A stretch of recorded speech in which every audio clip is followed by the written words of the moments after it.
Olá, amigo internauta, leitor do Jornal Diário de Suzano, seja muito bem-vindo ao DS Entrevista. Estamos recebendo hoje aqui o delegado Eduardo Boigues, candidato e agora prefeito eleito de Itaquaquecetuba, que no último domingo recebeu mais de 94 mil votos, mais de 62% dos votos nas eleições da cidade. Você pode participar dessa entrevista encaminhando sua mensagem no WhatsApp do Jornal Diário de Suzano, que é o 975691373, 975691373, ou se você preferir, deixe a sua mensagem na própria live da página do Facebook do Jornal Diário de Suzano.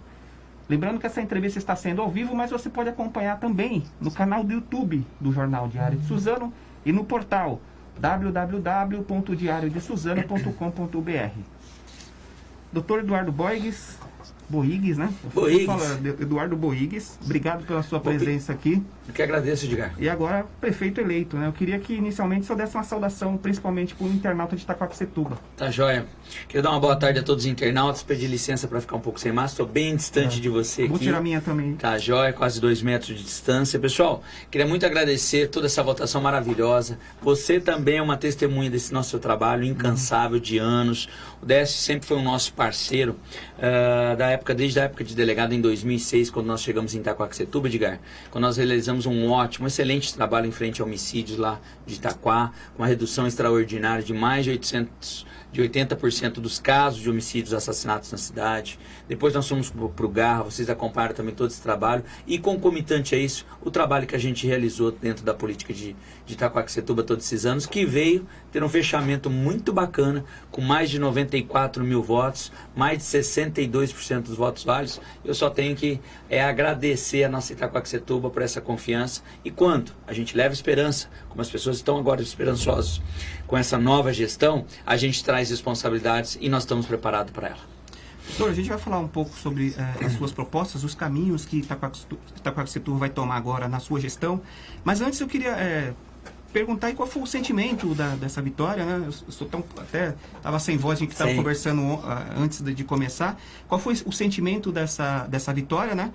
Como que o senhor recebeu o resultado das eleições, uma vez que esse ano a gente teve problema na apuração, na divulgação dos dados? Foi meio uma agonia, né? Ficou até tarde da noite, até o resultado sair.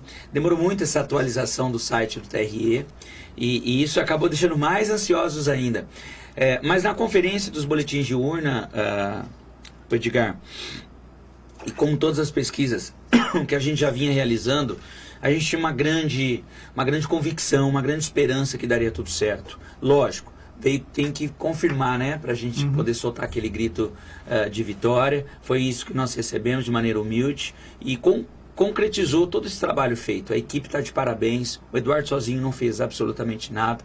Foi todo um trabalho de equipe, um trabalho com os candidatos a vereadores. Nós montamos 10 partidos políticos, cada qual com 29 candidatos. Nós tínhamos 290 candidatos nas ruas. Dar atenção a todo mundo, a todos os candidatos. Todo mundo queria fazer suas reuniões, material para tudo, uma estrutura suficiente para a gente realizar um bom trabalho, passar as propostas, uma orientação geral, uma capacitação dessa turma nova. Tanto é que a turma nova que nós fizemos dos 19 vereadores, 14 é da nossa composição partidária, ou seja, a Câmara teve uma renovação muito grande. E os outros 5, evidentemente, o senhor vai conversar também, vai abrir espaço. Não tem dúvida, hoje mesmo encontrei do PSC, o Gilson Fidelis, sentei com ele e falei: doutor, estamos aqui para ajudar Itaquaquecetuba, estou lá do senhor é o novo prefeito, e a gente vai fazer o que for possível para que o senhor possa mudar a história de Itaquá. Ou seja, as pessoas estão acreditando. E outra, a eleição passou. O que nós temos que fazer? Continuar com briguinhas pessoais, porque processo político é normal, as pessoas lá atrás, isso, aquilo. Sim. Lógico, sem falar mal. As pessoas que ficaram nesses fake news, elas vão ser responsabilizadas dentro da justiça criminal, como nós acionamos a todos. Agora, com relação à parte política, acabou, esqueceu, vamos governar para Itaquá. E é isso que eu estou liguei para todos os vereadores eleitos, não só da minha base, para agradecer, Edgar, mas como todos da oposição que também vão trabalhar conosco, se Deus quiser. Doutor, geralmente tem uma tradição política que quando o perdedor ele perde as eleições, ele liga para o vencedor, né? Eu queria saber se o senhor recebeu a ligação de algum candidato que perdeu as eleições. E se não, eu queria saber qual mensagem que o senhor deixaria para os candidatos que disputaram com o senhor as eleições desse ano. O senhor falou aí um pouco de fake news, teve alguns fake news na campanha. Poucos. E também teve a questão aí da briga política. Vou lhe falar uma coisa para você. Quando há uma discussão política, um embate político dentro de um justo e legítimo processo eleitoral, Isso é plenamente aceitável. Vamos para um campo de debates das ideias, dos projetos e das propostas. Eu aceito. Agora, o que fizeram com a gente, cara, é família envolvida. Eles não tiveram dó de ninguém. Foram jornais distribuídos porta a porta na casa das pessoas, enforraram a cidade, disparos robóticos em massa, esses disparos, tudo com números de estrangeiro, a pessoa não conhece nem quando vê está recebendo lá vídeos fakes, vídeos criminosos, caluniosos a respeito do delegado da sua família, que eu comprei posto de gasolina com dinheiro do tráfico. Cara, é uma coisa horrorosa que fizeram com a nossa família. E para você ter uma noção, foi tão criminoso que todas as ações movidas na justiça pública, nós ganhamos todas. Por quê? Porque ficou comprovado que era basicamente fake news. E com fake news é crime hoje no Brasil. Hoje na Globo, em todos os grandes canais de televisão, é veiculado que o compartilhamento de notícias falsas é crime. Sim. E as pessoas não se atentaram a isso. Tanto é que essas pessoas todas que ficaram focadas em denegrir não, mas ofender, perdão, a imagem do delegado do outro candidato, esqueceram de fazer sua campanha. E todos eles perderam. Inclusive até candidato a vereador, filhos de políticos tradicionais da cidade, também não se elegeram. E teve página de adversários que teve que dar o direito de resposta a isso também. Pois é. Você imaginou você hoje ofender uma pessoa... Pra você ter uma noção, o Instituto Paraná Pesquisas, hoje é o terceiro instituto de pesquisas do Brasil, perdendo para o Ibope e para o Datafolha. Um instituto de pesquisa sério, idôneo. E deu na rádio Bandeirantes. Que mediu também em São Paulo, né? Poxa, que mediu, lógico. E aí o que? Eles mesmos aí, alguém...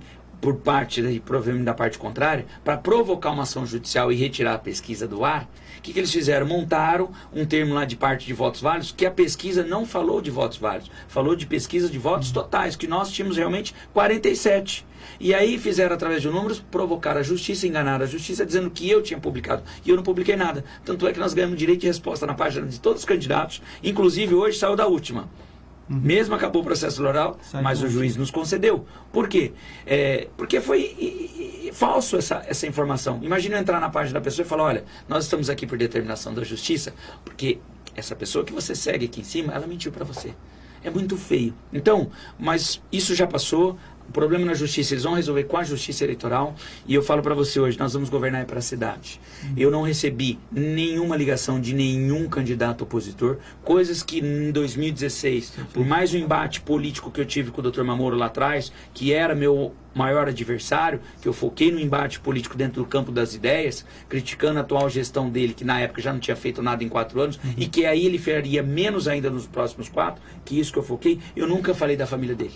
Eu nunca envolvi filhos, eu nunca vi esposa, nunca ouvi pai, mãe, nem ninguém. Foi embate político de maneira justa e honesta. Mas eu liguei, perdi a eleição, no outro dia eu liguei várias vezes no mesmo dia, acabou não atendendo, lógico, devia estar numa festa naquela época, mas no outro dia eu liguei, agradeci e me coloquei ainda à disposição, parabenizei, coloquei à disposição de contribuir com a parte de segurança pública que eu entendia muito na época. Então, mas dessa vez também ninguém ligou, não tem problema nenhum, é a vida que segue. Doutor, eu queria saber, antes de a gente vai falar um pouco de transição também, em relação ao Garra, né? O senhor delegado Garra está deixando... O Garra pediu licença, como que tá isso aí? Como que funciona? Eu queria que o senhor explicasse como funciona. Funciona assim, ó. Para você ter uma noção, você que está nos assistindo aí em casa. Acabou o pleito eleitoral, porque meu afastamento, porque um delegado de polícia, quando concorre ao cargo de prefeito municipal, são 4 meses anteriores ao dia da eleição, 4 meses antes, tem que desincompatibilizar do cargo, se afastar plenamente. Certo. E aí acabou, no outro dia você tem que voltar, ganhando ou perdendo. E o que eu fiz? Voltei na segunda-feira. E aí, como eu tenho uma licença-prêmio, férias acumulada, eu já tirei, a partir de terça-feira, já entrei de férias de novo, para poder fazer essa transição até 31 de dezembro. Ou seja, 31 de dezembro eu estou de licença afastado, tomando posse dia 1º de janeiro, eu continuo afastado até a duração de mandato. Se eu não reeleger mais, eu volto no outro dia 1º de janeiro, para o mandato, para o meu cargo de provimento efetivo, que é dentro do Garra. Se eu continuar uma reeleição, ganhando a eleição, eu fico mais 4 anos e assim permanece. Mas o cargo de provimento efetivo, concurso público do que eu passei, que eu conquistei, fica lá suspenso, aguardando o meu retorno. Certo. O senhor mesmo falou, né? Teve um bom trabalho aí no Garra. Não tenha dúvida, né? Maravilhoso. A gente já divulgou números também, né?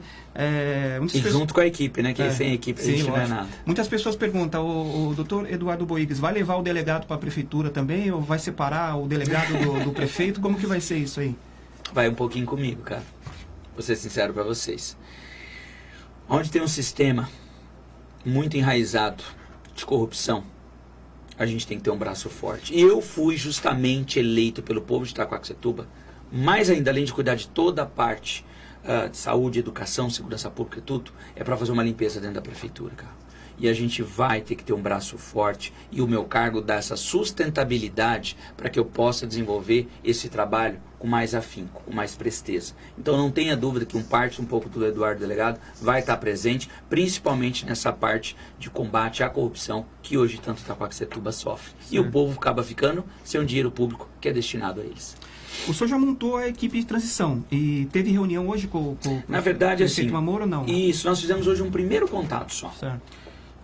Eles publicaram logo na segunda-feira um decreto, deixando já de maneira transparente a possibilidade de a gente já iniciar uma transição. Então nós fizemos um contato, marcamos hoje apenas um café, estava lá essa equipe de transição por parte da Prefeitura Municipal, que nos recebeu, e aí nós montamos a nossa comissão, e agora será tudo de maneira documental. O que é isso? Nós vamos fazer hoje todas as perguntas, estamos preparando tudo por escrito, as perguntas, as informações que nós pretendemos levantar, para que a gente já possa preparar o governo futuro de acordo com a base do secretariado e toda a equipe que vai trabalhar.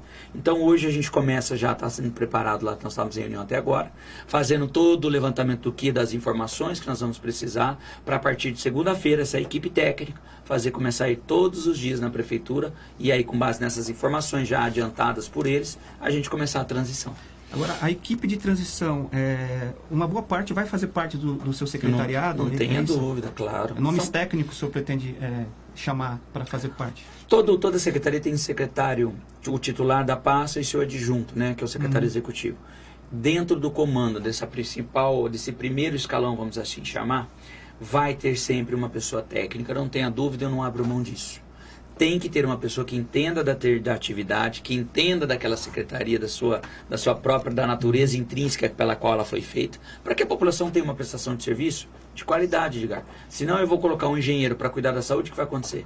Então tem que ter uma pessoa técnica lá que entenda. E também técnica por quê? Porque além de conhecer como funciona, saiba buscar recursos no governo estadual, no governo federal, tenha contato e relacionamento com os deputados da região, de fora, da capital, de toda a grande São Paulo, que a gente já vem cuidando muito bem desse relacionamento. Quem não me ligou, eu fiz questão de ligar e colocar o mandato à disposição, também pedindo para que o mandato do deputado fique à nossa disposição, porque Itaquaquecetuba está muito cansada, muito sofrida. Eu acho que um dedinho de cada um, né? Não precisa ser uma mão inteira, porque todo mundo tem que ser ajudado. Ao lado de Ferraz é uma das cidades mais carentes, né? Tá aí. Ferraz, e para você ter uma noção, o deputado Rodrigo Gambale esteve lá conosco na nossa campanha, nos apoiando. E ele já destinou R$1 milhão para uma construção de uma UPA, implantação de uma UPA animal. O que é isso? Uma unidade de pronto atendimento aos animais domésticos, de rua, para que a população mais carente tenha acesso a uma simples clínica veterinária. E esse atendimento será feito também através desse recurso do deputado. O Bertaioli, Marco Bertaioli, maior deputado federal da região, também já destinou, que se comprometeu em reunião, em praça pública conosco lá dentro do nosso comitê ao ar livre, com mais de 1.000 pessoas naquele dia, de uma implantação de um ginásio de desporto paraolímpico para as pessoas com deficiência. O deputado Alex Manente, também em praça pública, esse sim, deputado federal de São Bernardo do Campo, do partido lá do Cidadania, R$1 milhão em infraestrutura. Então, assim, aos poucos, nós vamos montando um time para que a cidade tenha, pelo menos, um carinho desses deputados, porque eles sempre tiveram votos lá, e não custa nada agradar a gente que tanto os ajuda. Quais os dados que o senhor espera conseguir na prefeitura que são fundamentais para esse processo de transição? Que o senhor, de cara, por exemplo, a dívida da cidade é uma questão importante. Hoje eu perguntei, porque falei, olha, o prefeito, estava toda a comissão lá, falei, olha, eu escuto muito da Câmara Municipal que a dívida vai chegar de entre 400 e 500 milhões. Ele falou, não, na verdade é 200 milhões. Então, por que tanta diferença? Porque os vereadores falam X e lá eles demonstram Y. Aonde que está a tamanha diferença de 300 milhões? Não é de 200 a 210. Nós estamos falando de 300 milhões de diferença. Então, na transição a gente quer saber realmente, não só o valor do tamanho dessa dívida, mas para quem a gente deve. É isso que nós precisamos. É para o INSS? É para quem? É para os prestadores de serviço? é restos a pagar, é de contratos lá de trás, é de desapropriação, é de carta precatória, perdão, tô parecendo que eu estou na delegacia ainda. É de precatórios, é de quem essas dívidas, que tamanho são?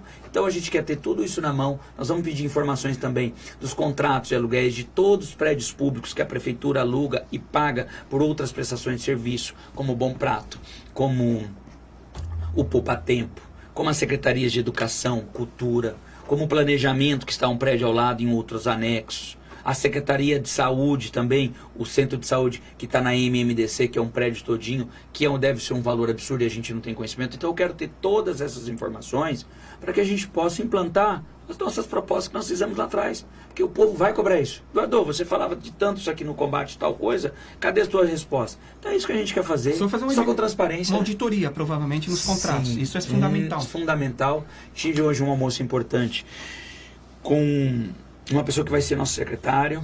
Você não pode falar ainda? Não, vou. Nós vamos começar as divulgações segmentadas, de maneira tranquila e segmentada. Por partes, não vai fazer exatamente. Por partes. Não tem milindre nenhum, mas vai ser diariamente, um por dia, para que vocês possam conhecer cada secretário, conhecer também o seu currículo, para falar, olha, ele acertou na escolha. E não só do secretário, como seu adjunto anunciado no mesmo dia. E que a gente estava discutindo, inclusive, isso. Se seria da Fundação Getúlio Vargas, se seria de outras fundações, aí, de outros institutos importantes, da USP, etc., que tenha pelo menos conhecimento dentro de uma gestão pública. Se nós vamos fazer com o pessoal da CONAN, que já tem dentro da própria Prefeitura Municipal, que tem gabarito, tem currículo suficiente para isso. Então nós começamos hoje a discutir tudo isso. Mas que será feito? Olha para mim. Vai ser feito. Não tenha dúvida que eu preciso do extrato na mão de todos os contratos públicos para saber quais os destinos, quais os caminhos que nós vamos tomar com cada um deles. Eu tô com um olho no senhor, aqui é um olho no peixe e outro no gato, que a audiência está muito boa aqui. Tá boa? As pessoas estão mandando mensagem, mandando perguntas, e eu tô olhando pro senhor e olhando pro celular. Fique à vontade. Então, às vezes, eu tô olhando aqui pro celular. Eu olho aqui também. Olha ali de vez em quando. Aqui. Pode olhar para mim e para lá, tá tudo certo. Bom, uma pergunta que é recorrente que a gente tem feito aqui para os candidatos, os prefeitos eleitos, é em relação à Covid, né? As ações de combate ao coronavírus. Principalmente se vier a segunda onda agora. Pois é. Os prefeitos da região, eles estimaram esse ano, aí pela Câmara Técnica de Finanças, do Condemate, a possibilidade de perda de receita de 30%. Como que vai ser Itaquá, que é uma cidade carente? O senhor já falou das parcerias, algumas emendas que vai conseguir com os deputados. Mas o que o senhor está esperando em relação às finanças da cidade? Edgar, eu espero que pelo menos a segunda onda não venha. Porque se vier, realmente, nós vamos ter um problema muito grande. Nós temos uma arrecadação muito baixa em Itaquaquecetuba. Para você ter uma noção, hoje a média estipulada que seria de 4 vezes a mais, para ser justo dentro de um orçamento digno, adequado, nada mais além nem a quem, que seria 4 vezes mais o número da população. Se nós temos hoje, em média, 400 mil habitantes, nós teríamos que ter uma arrecadação de 1 bilhão e 200. Hoje, Mogi das Cruzes é 1 bilhão e meio. Então, você pode ver que é 4 vezes mais, normalmente, a própria população. Essa seria a média ideal. Então, se nós temos uma arrecadação baixa e nós sofremos com um déficit de mais de uma redução, né, de 30%, você imagina onde Itaquaquecetuba vai parar. As pessoas hoje já não têm emprego em Itaquá. E a população vai crescendo cada ano, né? Empresas estão indo embora. Então nós temos que preparar esse governo de transição o quanto antes. Fazer com que as nossas propostas sejam realmente implantadas para que a gente sofra o menos possível. Quais propostas? Por exemplo, olha a parceria com o governo do estado, muito boa, muito bacana. O governo do estado está fazendo a duplicação da Mogi Dutra.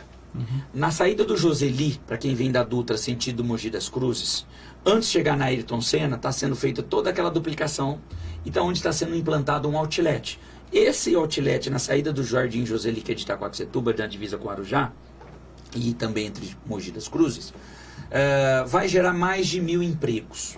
Acabando essa duplicação, o governo do estado começa, a partir do semestre que vem, a duplicação da SP56, que liga Arujá por dentro a Itaquaquecetuba inteiro. Você já imaginou, além da fluidez do trânsito, da segurança viária, mais empregos que nós vamos gerar junto com o governo do estado dentro dessa obra magnífica?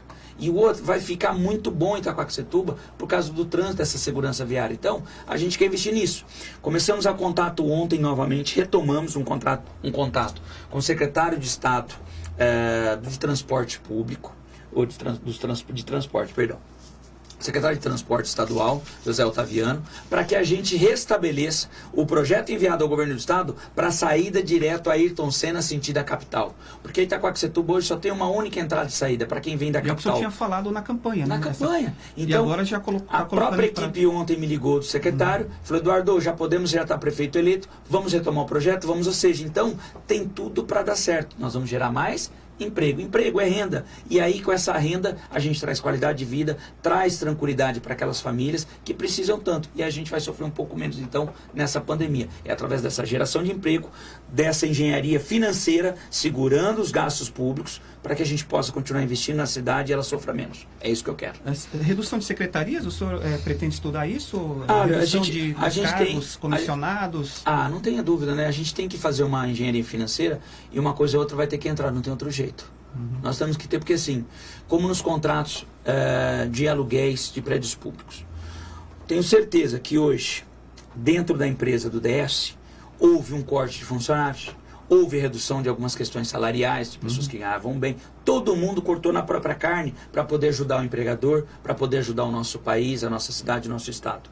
Então, por que não essas empresas, os proprietários dessas casas que alugam prédios públicos, por que não também cortar na sua própria carne? Não tenho dúvida. Eu vou reduzir 10, de 1, 20, 30, dependendo da avaliação de mercado que eu vou contratar uma empresa para isso. Eu não posso pagar num copinho hoje, se isso um copo de água custa R$ 1,50, eu não posso pagar R$ 3. Eu não posso pagar R$ 4. É isso que eu quero. Dê a César o que é de César, eu vou dar ao povo o que é do povo, é só isso. Esse é o meu compromisso de campanha que eu vou conseguir realizar enquanto gestor, não tenha dúvida. Doutor, um dos assuntos que pautou praticamente também as campanhas nas cidades da região foi o IPTU. É evidente que o IPTU de 2021 ele vai ter que ser estabelecido agora pelo Mamoro. Mas o senhor já é prefeito eleito, né? Pode até estar conversando com o prefeito em relação ao IPTU do ano que vem. Do aumento? A gente queria saber se o senhor acha que vai ter correção do IPTU, aumento real. Alguns prefeitos eleitos, né, os candidatos na campanha, falaram em congelamento dos valores. Né? Você já imaginou uma população tão sofrida já ter um aumento de imediato? Complicado, cara. O que eu quero? Nosso programa de regularização fundiária é muito mais importante nesse momento do que aumentar impostos. Por quê? Porque hoje quase 60% de 100 que nós estamos vendo aqui nas minhas mãos, 60% quase isso aqui não paga IPTU em Itaquaquecetuba. Quando poucos pagam, e por muito, pesa.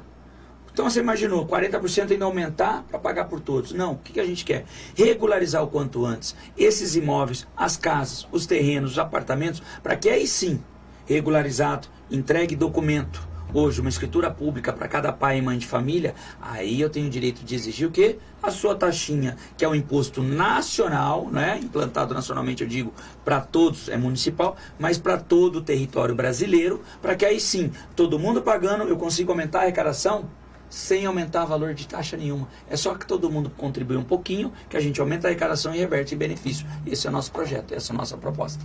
Doutora, a saúde é um dos assuntos que tem pautado também, foi pautado também nas campanhas, é uma das reivindicações que as pessoas fazem ao lado de segurança e educação. Então eu queria começar falando de saúde também, entre esses três assuntos, em relação aos exames. As pessoas reclamam que demora para marcar exames, falam que demora para ser atendido e tal. Entendo. Como que o senhor pretende regularizar essa situação de exames? Se você for hoje quem está me ouvindo aí, quem está me assistindo sabe disso. Se você for hoje num posto de saúde, qualquer unidade de saúde de Itaquaquecetuba, para marcar um simples exame, uma consulta, você hoje é feito ainda na pranchetinha. E você não sabe, sai dali sem saber quando, onde e o horário que você vai ser chamado para a realização daquele exame. E aí fica Deus dará. O que a população faz hoje? Depende de um agente político para fazer um encaixe, ajudar ele nisso aqui, ajuda no outro ali. E esses encaixes vai prejudicando quem não conhece ninguém, o coitadinho que está lá na fila, com mais gravidade ainda possível, que vai acabar o quê? Morrendo nessa fila. Para isso, a gente precisa informatizar o quanto antes a saúde de Itaquá, para que as pessoas possam fazer esse agendamento. Simples hoje, aplicativo. Informatizou, você vai clicar, fez seu agendamento, gera o número, cadastrou, gera o número de protocolo e você vai acompanhando uma lista de classificação que ninguém mais vai ser preterido o seu direito com os encaixes feitos por terceiros, e aí você possa estar acompanhando e sabendo que dia e horário que você vai ser atendido. A gente também quer, Edgar, fazendo esse ajuste financeiro, a gente implantar o quanto antes um centro de imagem dentro de Itaquaquecetuba, porque as pessoas hoje, para fazer às vezes uma ressonância magnética, uma tomografia computadorizada, precisa ir para Mogi das Cruzes, precisa ir para Guarulhos, vai para Ferraz de Vasconcelos, procura na região toda, menos onde? Em Itaquaquecetuba. A gente também vai lutar com o governo do estado para que a gente possa ter um ambulatório médico de especialidade. A gente vai lutar para abrir não só agora de segunda a sexta, manter os postos de saúde abertos, mas também no dia, no final de semana, pelo menos um diazinho de atendimento, porque as pessoas saem muito cedo para trabalhar, o posto está fechado. E quando retorna também já encontra-se fechado e fica sem atendimento durante essa segunda a sexta. A gente quer também, então, dar à disposição da população esse final de semana. As especialidades têm que ser em parceria com o Estado, né? Não tem. Os prefeitos reclamam. Seria de maneira imediata Sim. a melhor solução em uma implantação de uma AMA em Itaquá. Certo. Porque tem tanta coisa boa em Mogi das Cruzes, eu acho que o governador vai olhar um pouco mais carinho a nossa cidade, se Deus quiser. Tenho dúvida disso. Tem o Hospital Santa Marcelina, que é da Irmandade Santa Marcelina, que é administrado Regional. pelo Estado, né? Como que o senhor pretende, no caso, lidar com esse hospital em relação a parcerias de atendimento à população de Itaquá? Olha, com Santa Marcelina tá difícil. Você imagina assim, o Santa Marcelina em Itaquá. Então o que nós queremos? Ter o contato já a partir de 1º de janeiro, se der tempo agora no período de transição, sentar com o diretor, com toda a Irmandade lá, para que a gente possa saber como poder ajudar, junto com o governo do estado, a aumentar a capacidade de atendimento, aumentar a qualidade nesses atendimentos. Para quê? Porque a gente depende também do hospital regional, que é esse Santa Marcelina, como tem em Ferraz de Vasconcelos. Então, por que não, através dos deputados, precisamos do quê? Por exemplo, Santa Marcelina não tinha uma ressonância magnética há muito tempo. Foi uma emenda de um deputado, então por que não saber quais dificuldades para fazer essa ponte, esse relacionamento, já que o Santa Marcelina não é, vamos dizer, uma instituição que tem relacionamento político, pelo contrário, são pessoas técnicas, e a gente fazer essa parte política para que possa ajudá-los, ajudando o regional, ajudando o Santa Marcelina, a gente vai estar ajudando toda a população de Itaquaquecetuba. E vai estar fortalecendo os postos, né? Não tenha dúvida. Para evitar que vá para o hospital. É uma das coisas também que o senhor tinha falado. Porque aí você desafoga. É a mesma coisa, a gente está com a nossa pretensão que fazer um convênio com as clínicas particulares, para que essas clínicas, esses médicos na contratação, a gente pague por consulta e desafogando a rede pública, as pessoas também possam ser atendidas na rede particular, dentro das próprias clínicas. E aí você melhora a qualidade aqui e o atendimento já com qualidade lá, os dois ganham, a população inteira. Esse sistema informatizado da saúde, o senhor acha que já no primeiro ano de governo consegue implementar ele? Olha, é prioridade. Não tenha dúvida que a primeira manobra, a primeira engenharia financeira, que tendo os recursos para isso, eu já começo não só na saúde, mas com a informatização da prefeitura toda, principalmente dentro da área da prefeitura, dentro da área tributária. Porque nós precisamos aumentar a arrecadação. Chega de pastinha, chega de notificações que o fiscal vai lá, notifica a parte contrária, e daqui a pouco, não sei o que acontece, essa notificação some, não vai para o sistema. Então não, depois que cadastrou tudo, ninguém apaga mais. Eu quero acompanhar do meu gabinete todos esses processos, inclusive as execuções fiscais que estão há tempo paradas. Hoje discutimos isso em mesa, dentro do gabinete do prefeito. Por que a execução fiscal não anda? Porque eu quero saber, que eu quero dar todas as condições para que ande. Porque se não andar, a gente vai trocar todo mundo. Não tenha dúvida quanto a isso. Bom, os internautas já estão começando a perguntar aqui sobre educação, que é o meu próximo tema que eu ia entrar a perguntar para o senhor. E eu já começo falando de déficit de creches. É um problema, não só em Itaquá, mas nas cidades da região. Como que o senhor pretende resolver isso, doutor, já nos primeiros meses aí de mandato? Vamos binômio. Binômio, assim, dão dois nomes, não. Uma questão bilateral, de dois lados. Nós temos hoje a nossa proposta de construção de creches municipais, de pelo menos 6 grandes boas creches, mas também tratar o assunto dentro das creches subvencionadas, que são as creches comunitárias implantadas dentro dos bairros mais carentes, para que a mãe possa ter esse acesso à vaga em creche que ela não tem hoje. Para você ter uma noção, mais de 2.000 crianças hoje encontram-se fora das creches. Encontram-se. Então, assim, chega um momento, como que eu vou procurar um emprego se eu não tenho onde deixar meus filhos? Quando eu consigo, eu tenho que deixar com a vizinha, mas pego o meu salário fora e tenho que pagar a vizinha, então melhor eu cuidar do meu filho do que a vizinha. Eu estou trabalhando, não deixei com a vizinha, onde ele vai ser criado? Na rua. A rua, o tráfico, a criminalidade está louca para abraçar teu filho. Então a gente tem que trabalhar nessa parte de creche municipal, mas também as subvenções, porque quem paga por criança em creches subvencionadas é o governo federal. Então, minha obrigação é montar mais creches subvencionadas, dar essa conta para o governo federal para que o Ministério da Educação subsidie essas crianças e a gente diminui a quantidade de crianças fora das creches. Tem a questão dos horários também, né? E as pessoas pedem muito, né? A expansão do horário, a creche noturna, a creche para idosos. Então, tem várias solicitações. E, lógico, não dá para prometer tudo, mas pelo menos o que a gente puder fazer dessa engenharia sobrar mais dinheiro e de parcerias, com certeza a gente vai investir em toda a área educacional. Eu vou abrir espaço para os nossos internautas que estão fazendo pergunta aqui, que é na área da educação. A professora Lala Quinteiro está perguntando se o senhor pretende chamar os professores concursados, já que estão com tanta esperança de serem chamados. Vamos lá. Eu acabei de ligar agora aqui para poder me ver aqui, a gente poder assistir, acompanhar as perguntas. A Lala disse o quê? Vamos lá, diga. Ela quer saber se o senhor vai chamar os professores concursados. Aí ela completa, já que estão com tanta esperança de serem chamados. Lala, queria mandar um beijo para você em nome de que ela é professora da rede municipal. Lala Quinteiro. Ela é professora da rede municipal, através do nome dela, queria mandar um abraço para todos os professores da rede, ao secretário, o secretariado, a diretoria, todos eles. Pessoal que faz um trabalho muito importante hoje dentro da educação. Hoje tira dinheiro do bolso, investe seu horário, se dedica para a cidade, para as crianças, porque ama o que faz. Eles amam demais. Eu tenho a educação hoje com muito carinho dentro do meu coração e vai ter prioridade do nosso governo. E eu falo para você, Lala, que nós vamos investir nos professores auxiliares, que é para os professores auxiliar as crianças com deficiência dentro da sala de aula, nos professores também substitutos, que são os professores volantes, para que a criança possa ir para a sala de aula e na ausência por algum motivo do professor, ele não tenha que voltar para casa e a sua mãe e o seu pai sair do emprego para poder ficar lá. Então nós vamos investir sim nas contratações desses dois professores, como no laboratório de informática, e também dar prioridade ao chamamento do último concurso, porque está lá, está pronto, eles têm direito de ser chamados. E se nós tivermos dinheiro para isso, nós começamos a chamar já para o ano que vem. O Carlos de Santo, ele quer saber qual que é a sua ideia em favor do plano de carreira dos funcionários concursados, né? Da prefeitura. Quase que o senhor já respondeu aí a pergunta dele, né? Olha, a parte da educação já teve um plano de carreira, como o da Guarda Civil Municipal.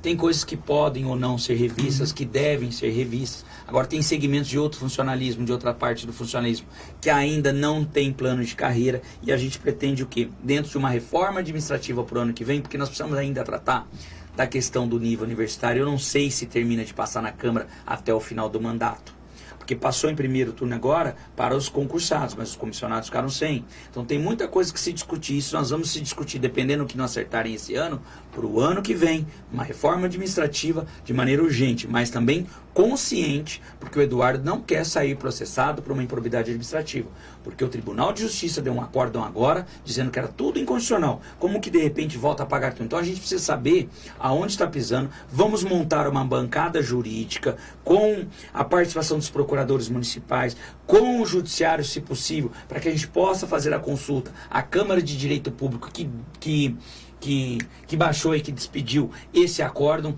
proibindo a continuidade do nível universitário. Se proibiu dessa forma, como nós podemos fazer de outra forma para contemplar todo o funcionalismo? Nós não queremos deixar nenhum funcionário público, principalmente agora no início do ano, porque no final do ano ainda não é da minha competência, da minha alçada, é do atual gestor. Mas para o ano que vem, sem a gratificação, porque muitos hoje acabaram indo estudar, investiram nessa capacitação para poder ganhar melhor. E aí essa renda a mais já está onde? Dentro da sua base de gastos familiar. Como é que nós vamos hoje, por causa de R$500, R$1.000 a menos, a família vai sofrer hoje. Vai ter que tirar seu filho de uma escola particular se ele está estudando, vai ter que sair do condomínio onde paga a taxa condominial, antigamente saiu, ou a redução de aluguel para uma casa menor. Então já faz parte dos gastos familiares dessas pessoas. E a gente quer contemplar todo mundo, mas dentro de uma engenharia financeira, de uma questão jurídica, plausível e que é bem possível de ser executada. E a volta às aulas só com a vacina mesmo, né? Pro ano que vem eu digo, né? O ano que vem, se a vacina aparecer em janeiro... Edgar, todo mundo me pergunta, é a favor da volta às aulas? Não é? Eu acho que de maneira gradativa e seguindo um protocolo geral nacional, ou principalmente do Estado de São Paulo, que é do próprio governo do Estado, mas se vier a segunda onda?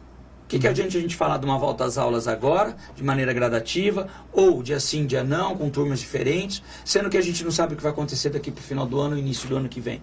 Se as voltas às aulas são só para fevereiro ou início de março, né? Antes, um pouquinho antes do carnaval, início de fevereiro. Como que eu posso pensar se eu não sei como é que vai estar janeiro? Então, vamos devagar, vamos ponderando. Eu acho que o que for menos isso para as nossas crianças, o Eduardo irá fazer. Não tenha dúvida. É uma resposta difícil essa, né? É difícil agora. Nesse momento.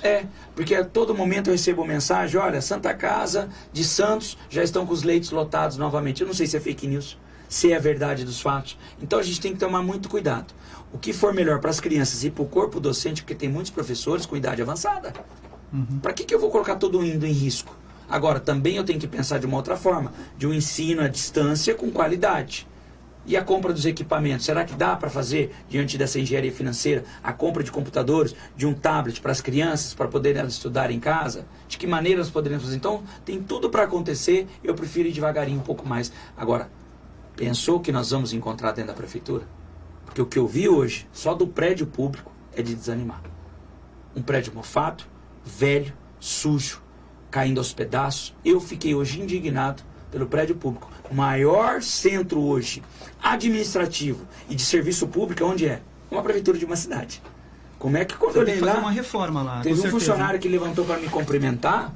Quando eu olhei, ele falou só assim: doutor, olha embaixo da minha cadeira, eu acho que eu vou cair para o andar de baixo. Um buraco embaixo da cadeira da pessoa. Não tem condições, não tem um funcionário que tem hoje uma motivação de trabalhar naquelas condições. Porque hoje todo funcionário público exige duas coisas: salário e condições de trabalho. Se ele não tem nem hoje salário, mas não tem condições de salário, ele fica ruim também.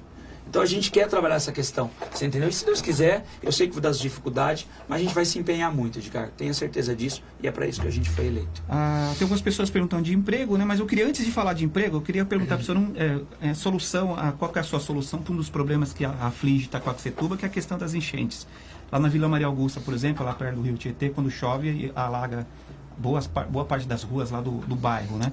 Fiorella, Vila Sônia, Maria Augusta e Vila Japão. O problema ali é crônico e único para todos os 4 bairros. Tem a Vila Bartira lá em cima, Nova Itaquá, tem outros pontos também. Agora aqui esses 4 é um crônico.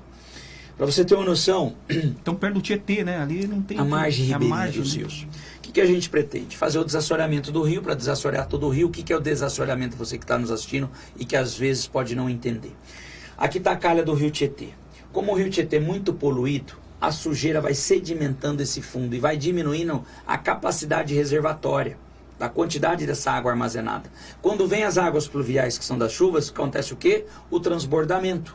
E aí, ao invés desse rio correr seu leito carroçável de maneira normal, tem lá na frente as comportas que se fecham para não inundar a capital. Tem os aterros clandestinos que acontecem na cidade, nesses piscinões, nas reservas naturais que a natureza nos deixou, que Deus nos deixou, para acomodação dessas águas de chuva, que estão aterrando, principalmente lá no rio abaixo, ao lado. Você que vier um dia, que está me assistindo, vier de São Paulo, passe pelo pedágio, no canto direito daquelas vagas que tem aquele sem parar, olha o lado de Itaquaquecetuba, tem uma ponta de aterro que está assim quase no nível, então está sendo uma aterrada, uma mancha grande invadindo e proibindo não, mas dificultando o leito do rio passar direto para Itaquaquecetuba, represando por mais tempo essas 4 regiões, esses 4 bairros. E aí fica muito tempo alagado. Então nós temos que desassorear esse leito carroçável, esse leito do rio, fazer o alargamento das margens, como fizeram na marginal do Tietê. Hoje dificilmente a marginal transborda, perfeito alargamento. Eduardo, mas esse lado de cá as pessoas vieram morar muito próximo do rio. Eu sei, então vamos fazer o alargamento desse lado de cá. E para esses moradores que moram ali na beira do rio, nós temos que fazer um aluguel social imediato e depois um programa habitacional para realocar essas famílias em lugares dignos. E aí fazer uma contenção aqui, para que ninguém volte a morar e invadir aquela área, para que faça uma contenção e o rio passe reto e não alagando esses bairros. No caso, a Sabesp pode entrar numa parceria, né? Mas tem que entrar nessa parceria. Tem que estar, porque é governo do estado, como da EE também, que é o Departamento de Águas e Energia também, que a gente precisa estar trabalhando junto de esgoto. Tá certo. Doutor, geração de emprego, algumas pessoas estão perguntando aqui, queria saber as suas propostas para geração de emprego, e aí já emendo uma outra pergunta em relação às frentes de trabalho. O senhor pretende implementar lá as frentes de trabalho em Itaquá? Edgar, a frente de trabalho é a possibilidade de uma geração de emprego. Eu sei que alguns vão criticar, vão falar assim, olha, mas não tem direito trabalhista. Quem tem frente de trabalho não é cargo comissionado. mas também é uma possibilidade que a gente concede às pessoas de ter um emprego mínimo e dar a ele um horário para poder o quê? Um curso de capacitação em outro horário, porque é só para meio período. Então ganha-se um salário mínimo para a pessoa se capacitar e ter um outro expediente, um outro horário, para que possa fazer seus estudos, os cursos capacitados. Ou seja, ele não está só trabalhando, está fazendo curso. Metade trabalho, metade de qualificação. Para que ele possa se preparar e aí sim, gerando emprego na cidade, ele possa ser contratado por uma grande empresa. E para a geração de emprego, a gente pretende fazer esse alço de acesso a Ayrton Senna, a redução de uma carga tributária dos impostos dentro de Itaquaquecetuba e dando acesso às principais rodovias que nos cortam, a gente quer buscar os empresários para que venham se situar dentro de Itaquaquecetuba. Com relação, novamente, à frente de trabalho, eu quero sim. Nós fomos pesquisar ontem na cidade de Arujá, tem uma espécie de frente de trabalho ainda em vigor. Nós fizemos um levantamento, acreditamos que a gente possa conseguir, desde que o judiciário também nos autorize, porque lá atrás houve uma ação judicial que nos impediu, por isso que foram todos extintos, esses cargos, essas frentes, essas oportunidades de emprego, através do governo federal. E aí assim a gente geraria para o ano que vem 200 novas frentes de trabalho. Tomara que eu consiga, porque a cidade precisa. Então existe uma possibilidade de abrir uma área para parque industrial, assim. Não tenha dúvida. Né? Nós já temos o Parque Industrial em Itaquaquecetuba, com mais de 760 empresas, indústrias catalogadas, e a gente quer gerar ali na Estrada do Bom Sucesso, que é onde nós pretendemos fazer o acesso direto a Ayrton Senna, sentido a capital, e também ao Rodoanel, para que novas empresas venham se instalar. E aí é mudar todo o zoneamento, o plano diretor, já a partir de 2021-22. Bom, nosso tempo está correndo aqui, eu sei que o senhor tem outros compromissos. Vamos falar de segurança, que é a sua principal área, né? Eu queria saber em relação a GCM, o senhor pretende aumentar o número de guardas municipais? Porque hoje a gente sabe que o guarda municipal acaba fazendo um trabalho de polícia, né? Inclusive na Câmara Federal tem propostas, projetos... Tem uma lei aprovada no governo, se eu não me engano, da presidente Dilma Rousseff. De transformar a GCM até em polícia municipal, que é o que faz hoje a guarda, né? Como que vai ser o... Quando você fala, às vezes, em poder de polícia, para a polícia civil, para a polícia militar, o cara pode se doer. Poxa, mas vem cá, se as instituições podem ter mais um organismo, mais uma instituição que possa ajudar e contribuir com a segurança pública, por que não é bem-vindo? Porque, dispõe o artigo da Constituição Federal que a segurança pública do governo é dever do Estado. Tá bom, mas quando você lê o resto do final do artigo, diz que também é responsabilidade de todos. É dever do Estado, mas responsabilidade de todos. Eu, como prefeito municipal, você não vai me responsabilizar? Por que eu não posso contribuir com a segurança pública? Então haverá sim investimento na Guarda Civil Municipal. Vamos aumentar esse convênio com a Polícia Civil, fazer uma cogestão com a Polícia Militar, para que a gente tenha um patrulhamento efetivo, hoje, especializado dentro de Itaquaquecetuba, com a implantação de vídeo monitoramento, onde vai participar a Polícia Militar e a Polícia Civil dentro do gabinete de gestão integrada. Nós vamos investir na contratação de guardas civis municipais através de abertura de concurso público. Nós vamos já, agora, até dezembro, estar em Brasília, para que a gente possa cadastrar no Ministério da Justiça, através dos deputados, que são os nossos amigos hoje, principalmente também do Renova BR, que nós fizemos uma bancada grande de parlamentares, para que a gente possa cadastrar essas emendas. E o ano que vem tem investimento na compra e aquisição de viaturas, de armamento, de materiais acessórios, material bélico, também como, por exemplo, uniformes, coletes à prova de balas. Então a gente tem muito o que investir, muito o que fazer. Agora, vai ser doído? Vai. Vai demorar um pouco? Vai. Mas não tenha dúvida que a gente já está trabalhando para adiantar o máximo possível. Porque a gente não sabe o tamanho do rombo que está a Prefeitura de Itaquá. Eu vou fazer a pergunta do Daniel Marques aqui. Se eu não fizer essa pergunta, ele vai me xingar depois. Em relação ao número de câmeras de monitoramento. Quantas câmeras de monitoramento o senhor acha que... existe hoje? Quantas que o senhor pretende ampliar? Eu vou ser sincero para você. Eu não quero ser demagogo. Se existe uma em funcionamento, é muito. Dizem que tem umas 20, 18, 20. E mesmo se existir 18, 20, como delegado eu nunca tive acesso, e eu acho extremamente um número ridículo que encontra-se hoje, porque você comparado uma cidade do mesmo porte de Itaquaquecetuba, que é um pouquinho maior até que é Mogi das Cruzes, lá nós temos quase 500 câmeras. Então hoje você pega um roubo na madrugada, chegou um carro, uma moto, por exemplo, assaltou uma residência e levaram o carro da vítima. Na hora que eles vão tudo embora, Quais são esses veículos utilizados? A gente não tem uma câmera de monitoramento. Nós não temos nos radares o sistema detecta implantado para que faça a leitura do emplacamento e identifique os proprietários dos veículos. Aonde esses veículos percorrem no estado de São Paulo e no Brasil diariamente. Então, em Mogi das Cruzes, a gente consegue, quando passou o carro do ladrão e vem o carro da vítima atrás, que é por outro roubado, e que eles acabaram de roubar na residência, a gente consegue identificar os dois veículos. Esse eu já sei que é da vítima, mas aquele utilizado é de fulano de tal que eu posso seguir na autoria do fato. Ou seja, eu chego no ladrão e prendo ele. Então isso ajuda não só a inibir os crimes na cidade, como na elucidação das autorias. E a gente precisa implantar o quanto antes esse sistema. Quantas câmeras, doutor Soft, que dá para fazer de implantação? Quando a gente fala em governo federal que faz esse investimento em cidades que têm criminalidade alta, e você me perguntar quanto seria o ideal, eu vou olhar para o deputado, eu vou olhar para o ministro e vou falar o quanto for possível conseguir. Se eu conseguir 200, no outro mês eu já estou pedindo mais 200. Então, assim, o quanto antes, 300, 400, 500 câmeras a gente precisa do máximo. Quanto mais vigiada uma cidade é, menos criminalidade existe. Não tenha dúvida quanto isso. Tanto é que em Mogi das Cruzes, segundo o mapa da violência, é a 16ª cidade mais pacífica para se morar em todo o Brasil. Tá aí. A gente está caminhando para o final. Eu queria só perguntar em relação ao Condemate, né? Vai ter, na verdade, o Condemate já entrou em processo de transição por conta dos prefeitos eleitos e reeleitos. O senhor vai colocar o seu nome à disposição para ser o presidente do Condemate? O senhor tem essa intenção? Edgar, é assim, ó. Acabei de chegar. Não dá para sentar na frente, né? Eu tenho que sentar lá, tenho que ter a minha humildade. Eu quero participar, sim. Eu quero fazer com que Itaquaquecetuba tenha um lugar de destaque. Itaquaquecetuba tenha um prestígio dentro desse consórcio. Eu só quero contribuir com os prefeitos mais antigos. Eu quero estar à disposição para poder contribuir e ajudar não só o consórcio todo, mas principalmente a nossa cidade. Eu não posso focar só no Condemate, eu tenho uma cidade toda financeiramente destruída, sucateada, com serviço público ineficiente, com a prestação de serviço que não chega à população. Ou seja, tem um problema tão grande para resolver, e para isso que eu fui eleito, que eu não posso chegar e falar, não, já quero ser presidente. Não. Poxa, eu quero sentar com o prefeito Rodrigo Axuxa, eu quero sentar com a Márcia de Poá, com a Priscila Gambale, eu quero saber se vai ser o Marcos Melo ou o Caio Cunha, para a gente poder estar num grupo hoje unido para quem ganha todo o Alto Tietê. É isso que eu quero contribuir. Estou à disposição, para isso, para contribuir com esse consórcio e para que a nossa região tenha um lugar de destaque dentro do governo do estado.